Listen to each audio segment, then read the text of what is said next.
All right guys, now that you have your lot, here are the people that you must hire to get your project off the ground. First person you need is a surveyor.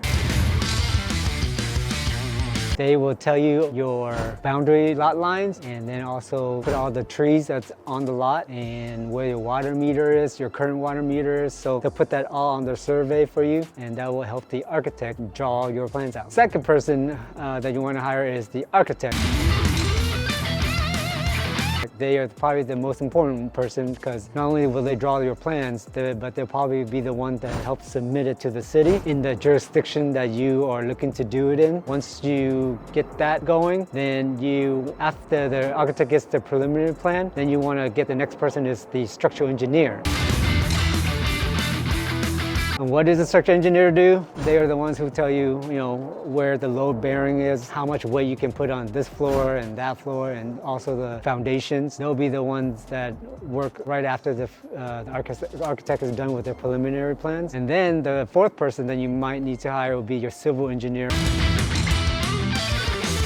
which is the drainage people who will tell you, where the water needs to run off to, if you need pumps or not, how are you going to tie it into the city mains. That will be your fourth person. And then, of course, if you have a lot that have some trees, you might need an arborist to tell you the type of species or how big the tree is and if you need to cut it or not. And then the other optional person that you might need is a geotech.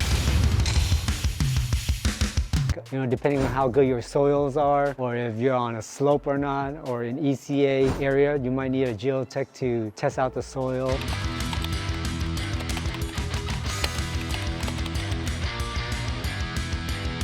To find, any trade, you definitely want to ask your inner circle of people that you do know that's in this industry, that if they know anyone. Of course, and if you don't, it's easier to just go and look at somebody else's project that's close by and then see who they hired. And these information is available online usually. I know for sure like Seattle and all the other bigger jurisdictions, you can find stuff online where if you see a project that's in the area, you can go online, type in the address, and you'll see the cover sheet or the sheet with all the information of who the geotech was, who the structural engineer was, who the surveyor was. So you definitely can look it up and get their information because then that at least they know the area. The structural engineers and stuff, at least they know the area.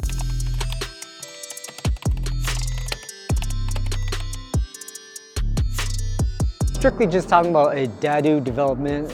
For an architect, you're probably around 10 to 15,000. Of course, depending on the square footage and all that. But the next thing is the structural engineer, and that's probably around 3 to 5,000. Civil engineer, same thing, around 3 to 5. Surveyor is probably 2,000 to 4,000, and then arborist is probably less than $1,000. Of course, depending on how many trees you have, right? And then geotech, that's probably around another 3 to 5,000 as well. So all in all, maybe you're around 35, 40,000 just in soft costs, just to get the plans submitted. Thanks for watching. Hope these tips help.